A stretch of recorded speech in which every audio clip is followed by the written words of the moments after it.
Hello there, everybody, and welcome to Chess with Nick. We're continuing looking at openings today, and today we've got a fun opening on tap for you, and a Gambit opening, one of my favorite ones to bust out with black, and that's the Benko Gambit. I often get asked, what do you like to play against d4? What are some fun things I can use as black instead of just playing Queen's Gambits over and over and over against this d4 move? And today we're going to look into the Benko, look at these opening moves, look at the key critical ideas behind them, and we're going to let you know how you can use this structure, how you can use these ideas to bust through and win a lot of games against your opponents in the Benko. So let's go ahead, dive right in, take a look at the opening. It's characterized by the initial moves, pawn to d4, knight to f6, a nice flexible opening move from black, preventing the pawn from coming to e4. c4 is the most common response and how we get into the Benko. White takes as much space as possible.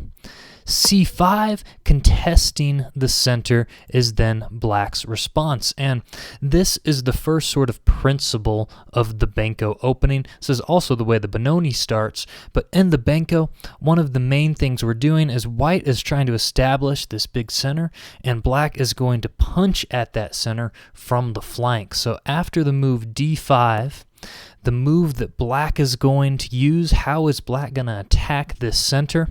Well, in the Benoni, we see the normal move e6, attacking it dead on. In the Benko, we're going to attack from the flank b5. This is the key move which begins the opening known as the Benko Gambit. Many different ways for white to go from here. Today, we're going to look at the classical approach that white can take against the Benko. Look at these main lines, try to get you a feel for the ideas. The structure of the Benko is very similar regardless of white what does, and a lot of these things are going to carry over.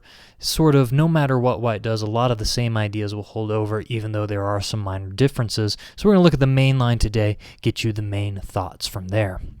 C takes b5 is white's biggest test to this b5 move, grabbing the pawn, and of course this pawn in the center is still held by the queen, so it's not like black can grab that.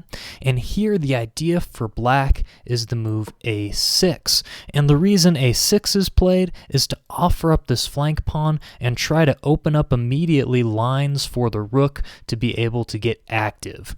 The Benko for black is all about creating piece activity in order to counter the loss of this pawn, and play is primarily going to be aimed at the queen side of the board, opening up lines in these directions for the black pieces. B takes a6 is the most common move that you'll see from white. Another very common move is the move b6. This is certainly playable, but this pawn is not going to be held on to for white. Why would white do this? Well, the main reason is just not to open up these lines. It's to keep black's pieces from getting the lines open, and black will normally continue with either queen takes b6 or a move like d6, and the truth is it's still a very playable position for both sides, but of course it's no longer a gambit. Just going to end up in a game where we've traded off pawns, and maybe black has a little bit more central control with his c-pawn, so this isn't something to inherently be very afraid of on the black side of things. I think continuing just with d6, grabbing this pawn eventually, making normal developing moves, you're going to end up with a perfectly fine game for black if white plays b6. It's nothing too scary. B takes a6 is the main move. Again, this does allow black to open those lines, but the idea here is that, you know what? White has a pawn for it, so we're going to make black prove that compensation. Two ways to continue here. Black can try either g6 or bishop takes a6. Bishop takes a6 is the way that I like to go about things. Just in case white tries to push this pawn right away, immediately we're eyeing this diagonal, and we're preparing to take this bishop on f1 and make it so that white will not have the ability to castle his king. Knight to c3 is the most common move, and now after g6, this pretty much transposes. If we had g6, knight f3, and then bishop takes a6, we get the same position that we just talked about. From this point, white has two main approaches. We'll talk a little bit about both. First, we're going to talk about the classical approach. The first approach for white to take is to simply take space in the center with the move e4. Of course, what are we going to do after e4? We mentioned it before. Bishop takes f1, and now white does not have the ability to castle his king. Well, we're going to continue with very standard looking development. d6 here from black, preventing the move e5, or d6 from white. And after knight f3, now bishop g7, g3 creating space for the king. Both sides, well, one side castles, and king to g2 so that white can manually castle his king. And this gives us a typical structure that we're going to see a lot in the Benko. Black's going to have this pawn structure, h7, g6, f7, e7, d6, and c5. With the a and b pawns gone, this is going to happen in over 90% of the Benkos you play. This is the structure that will occur. Your other knight is getting ready to come to the d7 square, and black is going to play for these open queenside lines, put rooks and queens on the b and a file, use the bishop on the diagonal, and put a lot of pressure on the white queenside. This is the sort of normal idea that we have. Now, going back just a couple moves, if we look at that option where we saw white play e4, what if white chooses not to allow us to take on f1 and prevent this castling immediately? Well, in that case, what white's going to do is try to fianchetto the bishop and develop before making this e4 push. So, for example, moves like knight to f3, d6, g3, both bishops can fianchetto. Now both sides can castle, and after a move like knight b to d7, we see a very, very similar structure. Again, black has these h7, g6, f7, e7, d6, c5 pawns. The structure is exactly the same. The main difference now is both of the bishops are still on the board. The disadvantage for this for white is that if white wants to play the move e4, it's going to take him an extra move to do so because this pawn is currently pinned to this f1 rook. So the minor drawback for white is that by choosing to castle, he actually becomes a little slower in some ways because this pawn runs into a pin from the bishop. And if he chooses not to castle and go toward the center, well, of course he loses those castling rights. The bishops come off the board. He doesn't get any of the bishop on this diagonal. One thing that's a little different in this structure, of course, with the bishop on g2, we have to be wary of this diagonal opening up as well with our rook on a8. Not happening immediately, but white would love to be able to play moves like e4, e5, and start tearing things open. We want to make sure to stop that while working on our queenside play. Those are the minor differences in the two structures that we see. Let's go ahead and go back to the classical line, though we can already see how the structures are very similar between these two looking openings. So again, let's run through our moves real quick just so that we get that repetition and seeing the Benko. d4, knight f6, c4, c5, d5 from black, and coming at it from the flank, b5, c takes b, a6, offering up the other pawn, b takes a6, bishop takes a6, and now we're preparing to make this capture on the diagonal. Knight to c3, g6, d6 can be played too. Either of these moves can be transposed. We're going for that same structure. e4, bishop takes f1, king takes f1, d6, knight f3, bishop g7, g3, castles, king g2. And now we see we're entering into that structure we talked about. Knight bd7 is the natural next move, bringing our other knight into the game and starting to eye this e5 square. So now we want to actually talk more about what are we going to do next. This is the structure we're aiming for. This is the normal setup. How are we going to improve our pieces to get a good middle game in these Benko games? There's a couple different ways for white to go from here, but one thing to know is, like we mentioned before, white wants to try to play this e5 move at some point. It's not really working at this point in time, of course, because we can just capture it, but if white tries to prepare that with a move like rook to e1, we have another way to bring our pieces to life and get control of that square. And what's a nice move for black to do that? Well, in this case, it would be the move knight to g4. Knight g4 prepares to bring one of the two knights to the square, opens our bishop up along the very nice diagonal, and gives us a very nice looking position, bringing all of these pieces toward the center and getting ready for this nice middle game where our pieces are very harmonious.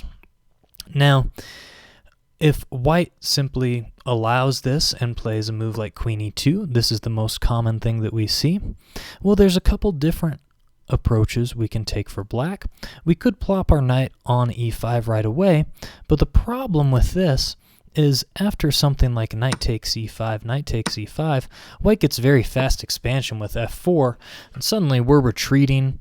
White's the one advancing, and I don't really love this so much. This doesn't look that great for the black pieces. So if we're not simply plopping the knight onto e5, what's the point of this knight to g4? Why did we play this knight ge5 if we're not going to bring the knight back to e5? Well, and again, the point is not so much that we're placing the knight to blockade as it is we're stopping white from making the push themselves. We're going to force white to kick us away before we make a move to there, and let's find other ways to continue to improve our position in the meantime. So we know both of our rooks really belong on the B and A files. We should try to get this queen out of the way before we continue with that. Couple different places we can try to bring the queen. Most common squares are going to be a5 and b6. In this particular position, I like the idea of queen to b6, putting more pressure on this b2 square. Of course, our bishop is already open on that line, getting ready to move our rook over, just finding very simple ways to improve. Of course, if white kicks our knight, then we can come to the e5 square. And one of the differences is at this point, after the trades and a move like f4, things look very similar to the position that we saw before, but we have provoked white into making this little h3 push. And now this structure has a few more weaknesses to it. White could maybe be overextending here. This g3 pawn's a little weak, and we're going to look for ways in the long term to see if we can't take advantage of that. So knight to g4 is one strategy we can take to work against this e5 push, but white doesn't have to allow knight to g4 at all. Instead of rook to e1, white can simply play the move h3.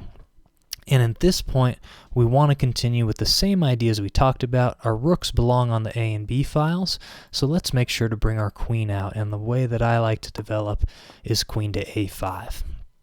Puts our queen on a nice diagonal here, a little bit of pressure on the c3 square. Our rook is getting ready to come to b1, and then we can figure out how to open up our bishop in order to start creating some fun tactics. At this point, now rook e1 is the most common move, and after rook f to b8, we can see that we're posed to strike along this file, and white here has to make a very big choice.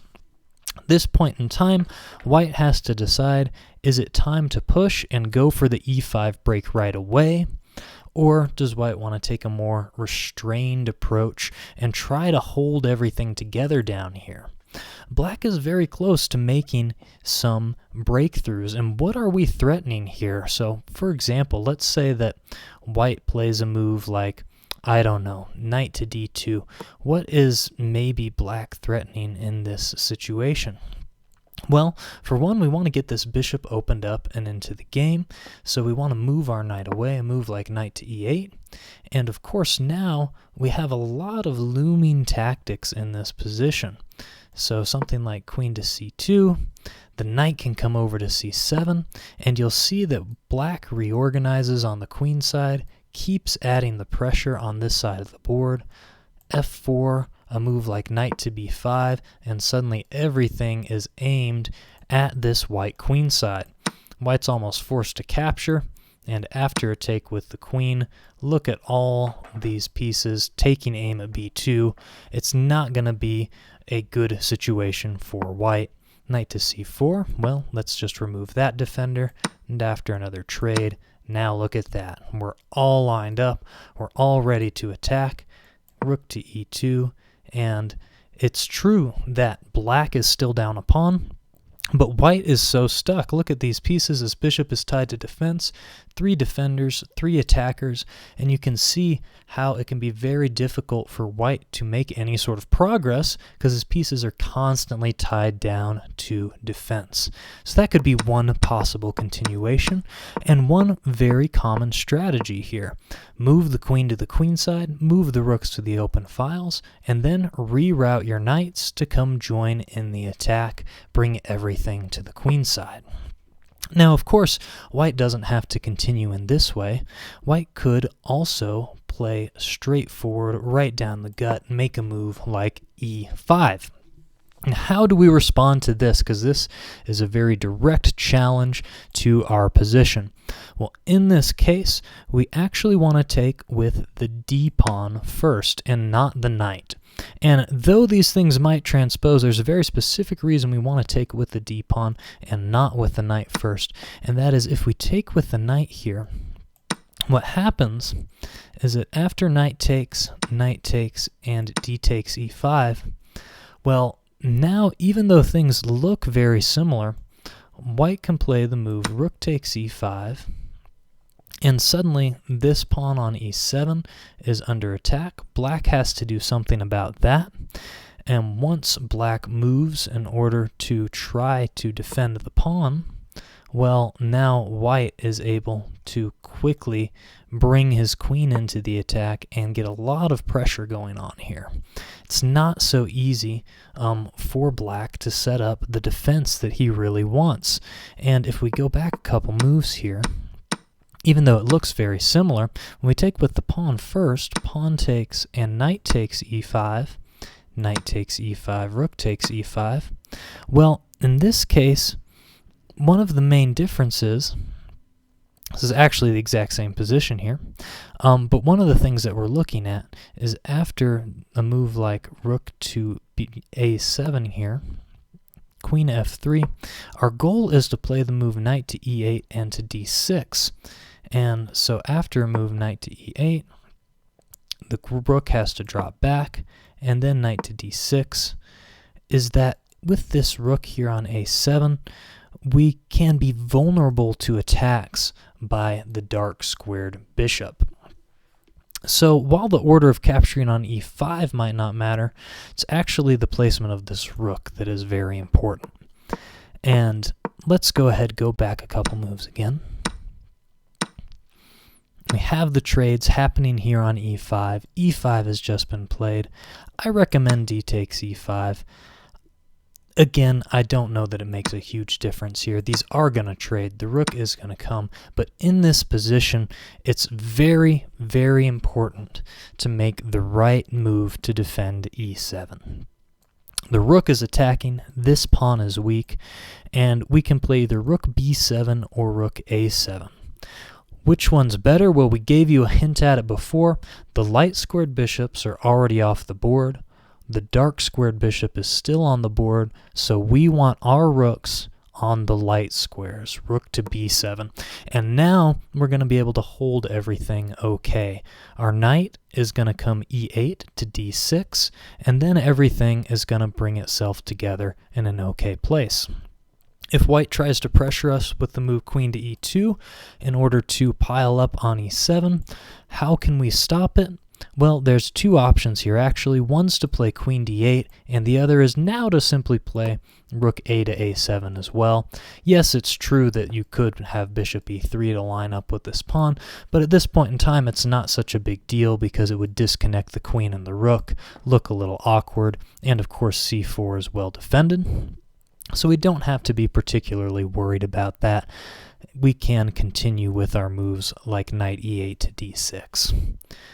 If instead of queen e2, queen f3, that menacing looking move we saw before, well, we're going to continue with our normal plan, knight to e8, heading to the d6 square, and now our bishop is open up after the rook drops back with a move like rook to e2, knight to d6, and this is a position which has happened in many, many Grandmaster games, and black has done very well in these positions. there's really not a whole lot for white to be able to achieve. Equality is probably the most common outcome here. Whether or not black will be able to break through for a win is yet to be seen, but there are a lot of tactics on this diagonal, and that's something to keep in mind. For example, let's show another option that could happen here just to illustrate some tactics. Let's say after knight e8, white plays the move rook to e1 instead of rook to e2. Well, now if we play something like knight to d6, and let's say that this bishop develops, trying to help on the attack, a move like bishop to g5. Well, already, of course, now the b2 pawn would be hanging in this case. So this isn't going to work out very well for us. But not only that, but this bishop is really just opening up all sorts of lines toward the knight and to the rook as well. There's ideas of taking the knight here on c3 in this position instead of playing knight d6. There's ideas of capturing the pawn on b2, maybe piling rooks up, and starting ideas of making forks with bishop capture. So all of these things are nice tactics to keep an eye out for and see if we can't make work at some point in time with black due to the strength of our strong fianchettoed bishop. So, main line, going back, knight e8, rook e2, knight d6, and this is that position that we're talking about. This is what we want you to reach in the Benko and to achieve. White's stuck, his bishop is on c1, tied to defense. The rook can't come out just yet. This is why rook e2, so that the bishop can develop. And if it does, moves like rook to g5, well, we can simply play rook a7 again, keep everything nice and solid, and even though there are some scary looking pieces here, white has no real threats. Black has lots of active play, and white is going to be very hard pressed to be able to make any sort of push forward. This is exactly what we want. This is our Benko setup, and this is the way to activate our pieces with black and bring them all to life in this Benko Gambit. Hopefully you've enjoyed this video. Hopefully it shows you some good, strong ideas for how to get your pieces well placed, how to develop in the Benko, how to keep your opponent tied down. If you have any questions, be sure to reach out, let me know. Can't wait to look over some more lines of this opening in future videos to come, and look forward to seeing all of you using these Benkos to achieve many wins with black in your games. Hope you enjoy, and wishing you all best of luck. If you enjoyed the video, be sure to like, post any comments, and share via the buttons below. Check out our website at chesswithnick.com for further video, more content, and any postings on lessons, further video analysis, or written analysis that you may be interested in. And be sure to check out our YouTube channel, Chess with Nick, on youtube.com. Have a great day, and wishing you best of luck.